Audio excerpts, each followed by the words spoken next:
evening, creeps. Tonight, your Mystery Playhouse invites you to listen to Inner Sanctum Mysteries. Come on out, Mr. Host.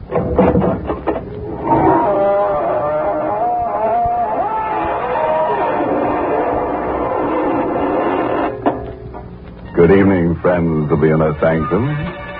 This is your host to welcome you through the squeaking door.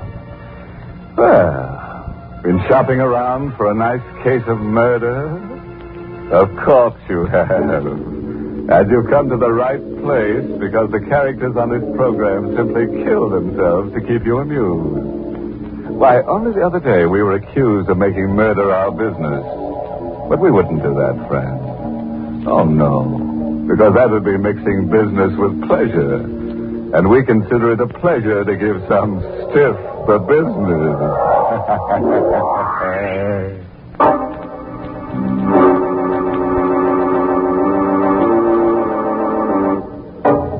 And now, friends, tonight's story is a triangle tale concerning a man, a woman, and a murderer. You've heard it said that those who laugh last laugh best. But we're going to prove that it never pays to get into a laughing contest with a ghost. Because ghosts always get the last laugh.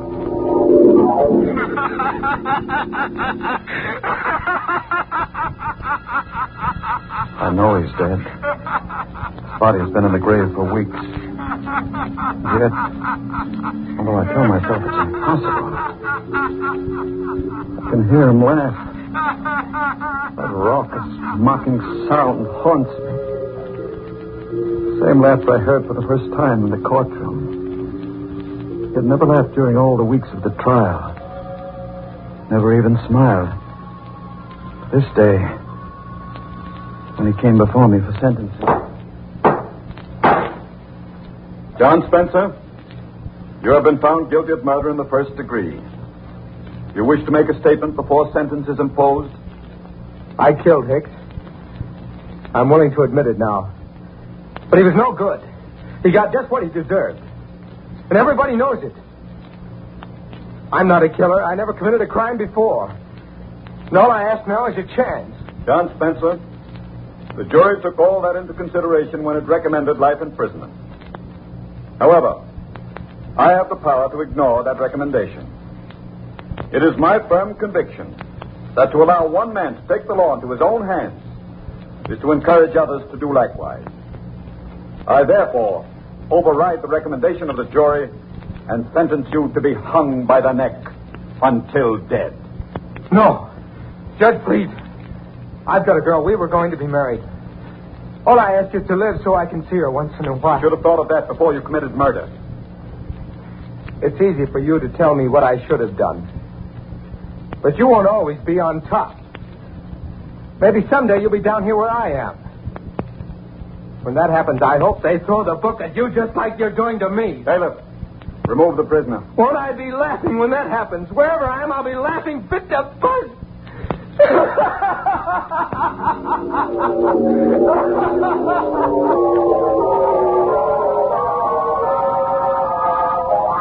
Same old story. Prisoner pleads innocence or guilty with good cause. Asks mercy. When clemency is refused, condemned man curses judge and hopes that judge will someday find himself in a similar plight.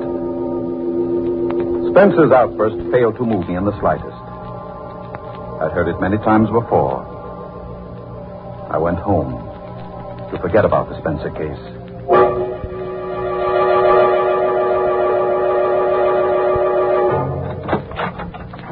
Richard? Is that you, Richard? Yes, dear. I'll come in as soon as I've freshened up. Come right now. I've been waiting here all day. Surely it's not too much to ask to just... All right, Laura, I'm coming. Richard, I want you to meet my new nurse, Margaret Cummings. This is Judge Thornton, Miss Cummings. How do you do? Miss Cummings, haven't we met before? That's hardly likely. It's probably my face.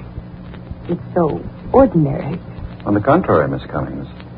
I should say your face is rather unusual. Richard, suppose you stop that silly chatter about faces and talk to Miss Cummings about her duties. Very well. Come into my study, Miss Cummings. We can talk better there.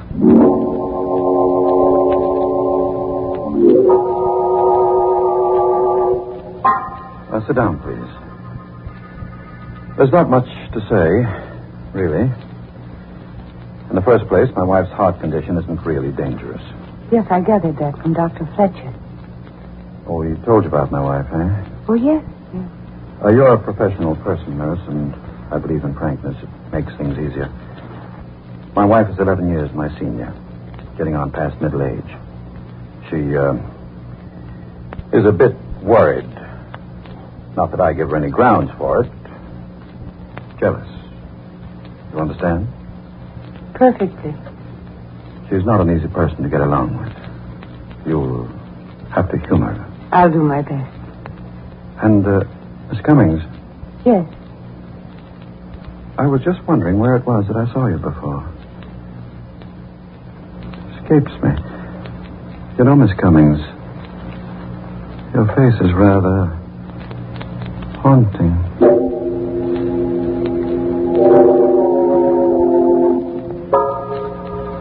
That was how it began. We played a game during those first few weeks. I would ask, Miss Cummings, where was it that I first saw you? Don't you remember yet? No, I don't. Well, I do. And someday, if you're nice, I'll tell you.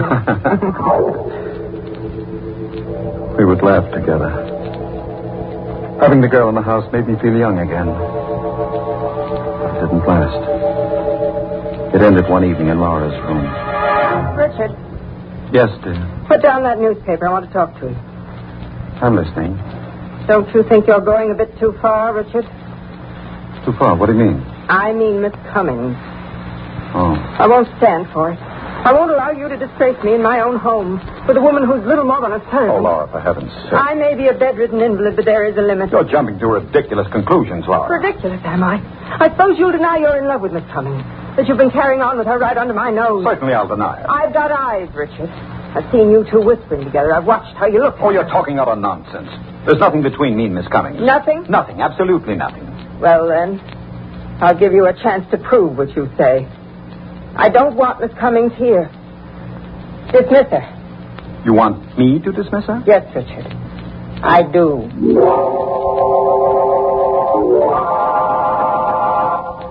Miss Cummings, well, this is going to be rather unpleasant. You see my wife? Yes, I know. She wants me to leave. Yes. How did you know? I couldn't help overhearing the conversation. Well, then you also know why she wants you to leave. Yes. But you warned me when I first came here that she was jealous. It's been very pleasant having you here. Thank you. I'm going to miss you. Miss Cummings, could I have your home address? Of course. Why do you want it?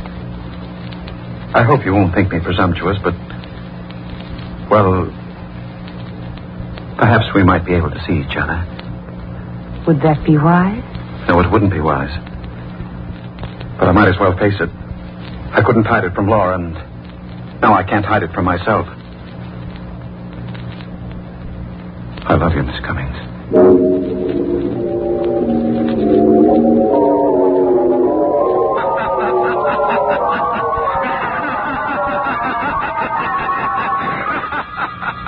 That matter heard Spencer's laugh for the first time since the day in the courtroom. I set it down as a figment of the imagination born out of a feeling of guilt due to my disloyalty to Laura. I put it out of my mind. I had other things to think about. The slip of paper with Margaret Cummings' address on it was in my pocket. A dozen times during the next week I picked the telephone to call her, but something held me back. It was fear, I guess. Fear that if I saw her again, I would be taking a final, irrevocable step. But then I couldn't stand it any longer without seeing her. I dialed her number.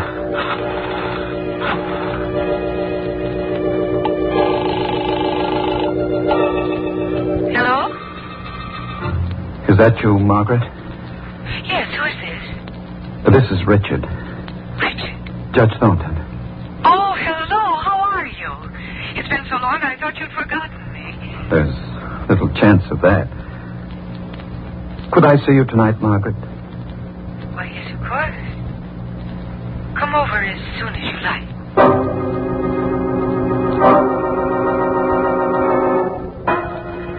I dressed carefully.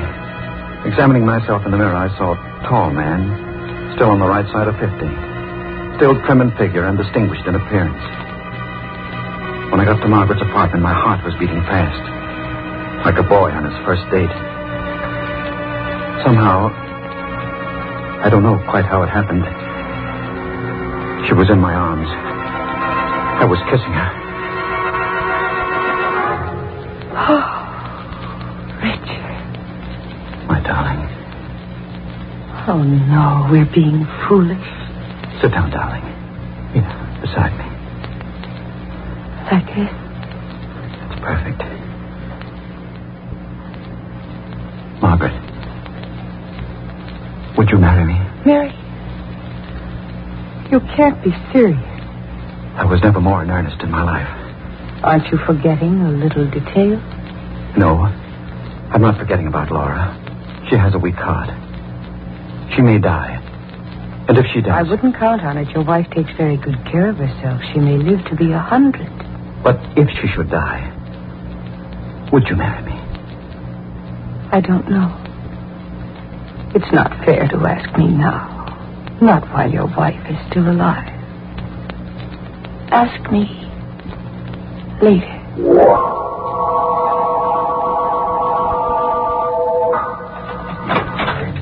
Oh, Richard.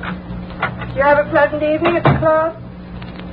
I didn't go to the club, Laura. No. No. I lied to you. I spent the evening with Margaret Cummings. Richard. You were right. I'm in love with her. I never knew what love meant before. I can't live without her. You're mad. You don't know what you're saying. I want a divorce, Laura. Divorce? No. I want it immediately. You can't do this to me. Oh, my heart. What? Now see what you've done. Laura. Oh, the shock. My pills, Richard. Give them to me. Hurry. Hurry, Richard. I knew she was pretending the heart attack. Oh, Richard. Hoping to play on my sympathy. That was Laura's favorite trick. It always worked before. Not this time. This time I would pretend until I was ready to act. I gave her the pills, watched her take them and sink back on the pillow. Oh. Thank you, Richard. Feel better now? Yes, dear, much better. I don't know what I'd have done without you here. I would have died. Oh, Richard, say you didn't mean what you said before. Don't you see I couldn't go on living without you? You won't have to, Laura. Then you won't leave me for that girl. I'll take care of you. Here, let me make you more comfortable. Pillow needs rearranging. Yes, it does. Richard, what are you doing? I'm fixing the pillow. I don't want to say. Lie still. Stop twisting around.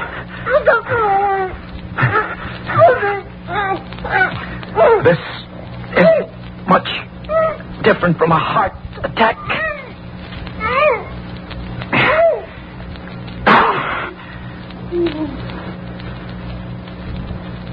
Laura, she's dead.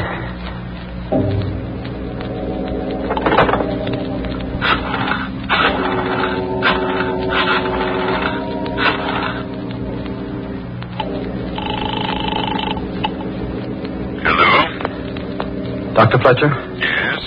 This is Judge Thornton. Please come quickly, Doctor. My wife has had a heart attack.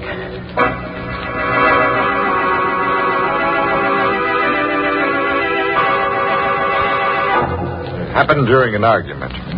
It was nothing important, Doctor. Just a domestic quarrel. And suddenly she had the attack. I gave her the pills, but by that time it was too late. It's too bad. I'd only known that a condition had become so dangerous. Oh, Judge, you've nothing to reproach yourself for. These things happen. Will you take care of the formalities, Doctor? Oh, yes, of course. The death certificate? I'll list the cause as failure of the heart. There was no need to act the part of the stricken husband after Dr. Fletcher left. I stood looking down at Laura's body. She was dead. And Dr. Fletcher's certificate would clear me of any suspicion of murder. I was free. Free to marry Margaret.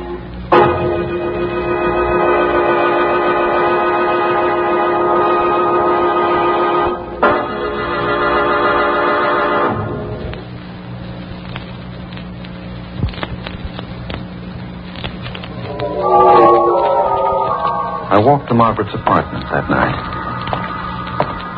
The street was dark. Empty. I had the uncomfortable feeling that I was being watched. Followed. Then I heard footsteps behind me. I hurried my pace. The man behind me did likewise. Frightened as I was, I decided to stop and confront the follower. He came toward me.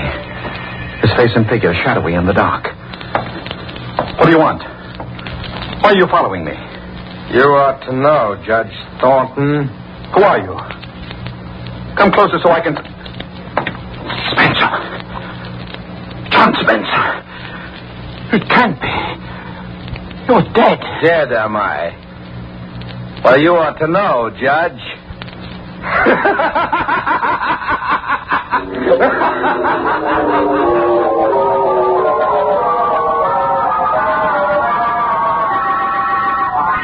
Now, take it easy, mister. Take it easy. Now, just tell me what happened. I was being followed, officer. So I turned around to see who it was. And did you see who it was? Yes. And that's why I fainted. The man following me was a dead man. He was, what's that? The man following me is dead. I know he's dead, officer. I ought to run you in. You're crazy.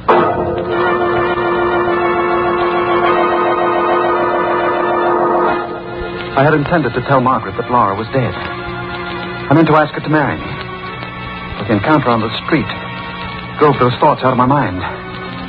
Arriving at her apartment, I went directly to the window and looked out. And there, across the street, leaning against the wall, I saw John Spencer. Richard, I'm insulted. What? You didn't kiss me. You haven't even said hello. Oh, I'm sorry, dear. But that man across the street, he can't be real. And yet, if he isn't... What man, Richard? Don't you see him? No, there's no one across the street. He was there a moment ago. I turned my head to talk to you, and now he's gone. Darling, you're trembling. You must be sick.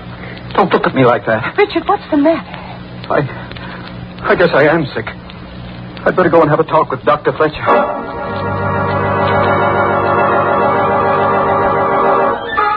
Yes, I remember the Spencer case very well, Judge Thornton. You could have spared Spencer's life, but didn't. And now you imagine that he follows you? Yes. But the man is dead. And it was his ghost that followed me. His ghost I spoke to. His ghost that laughs. There are no ghosts, Judge Thornton. With one exception. The ghosts we carry about inside us. What do you mean?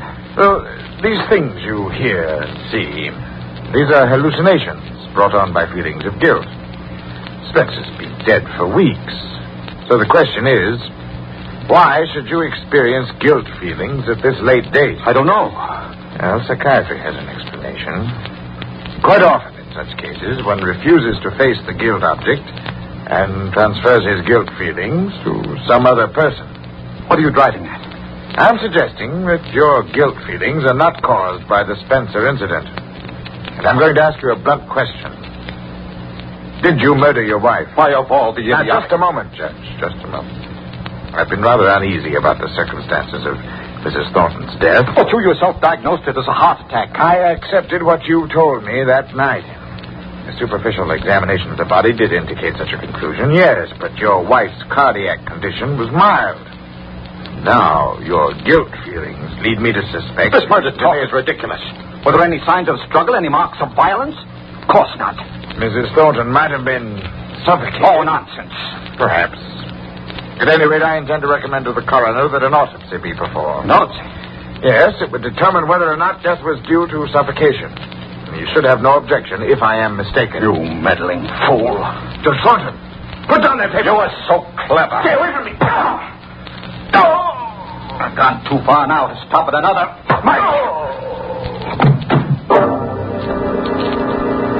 I lost my head. I should have agreed to the autopsy.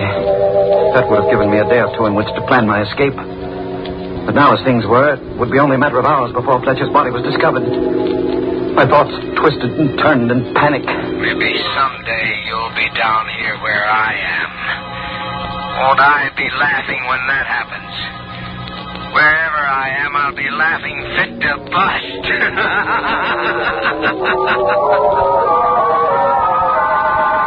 I ran like a frightened child. I needed help, and there was no one to turn to. Margaret. She loved me. She'd help me. I went to Margaret and told her what had happened. You killed your wife. For you. So we could be married. And then Dr. Fletcher. I had to kill her, Margaret. He was going to recommend an autopsy. Why did you come here? We've got to run away. We still have an hour or two. If we could charter a plane to Canada or Mexico. What makes you think I'd run away with you? I thought you loved me. Don't be stupid. I'm going to turn you over to the police. Margaret, you can't mean it. Can't I? Just watch me. Margaret, listen before you pick up that phone. Even if you don't love me, even if you won't go away with me, give me a chance. Have mercy. You make me laugh. Judge Thornton, who never gave anybody else a break, pleading for mercy. Well, turn around and ask the man behind you for mercy. Behind? That's right. Spencer. John Spencer. Take another look, Judge. No, you're not John Spencer. There's a resemblance, but you're not John Spencer. I'm his brother. You're the man that was following me. That's right. I was tricked. Led on by Margaret to kill my wife, and forced by you to betray myself to Dr. Fletcher. But why? Why, Margaret? Why did you do this? For revenge. Revenge? Yes. The first day I came to your house, you thought my face was familiar. Well, now I'll tell you where it was that you first saw me. It was in the courtroom at John Spencer's trial. Courtroom? Yes. Yes, remember how he begged for mercy? He told you he had a girl, that he was engaged to be married, and you could have given him his life. But you sentenced him to his death. Were you the girl? Yes. Spencer. Did he know about this? All this was his plan. His revenge.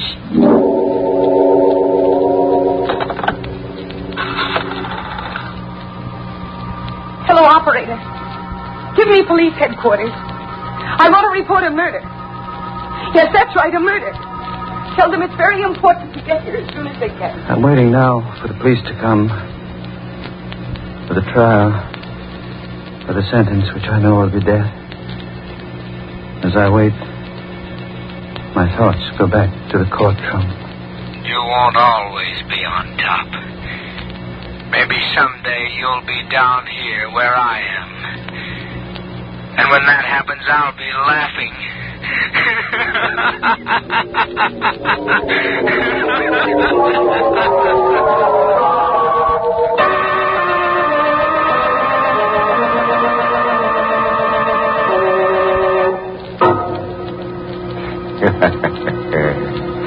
Well, Judge Thornton certainly misjudged Margaret Cummings, which was a grave mistake.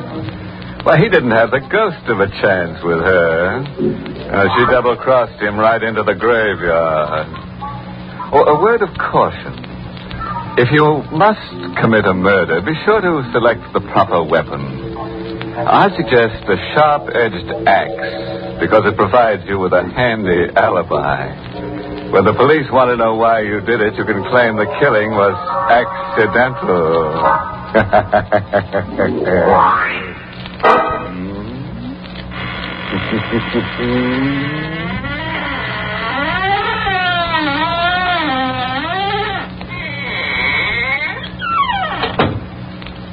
Well, good night, and thank you, Poison Puss, for your Inner Sanctum story, tonight's performance in the Mystery Playhouse. Until next time, creep. Good night. Sleep tight.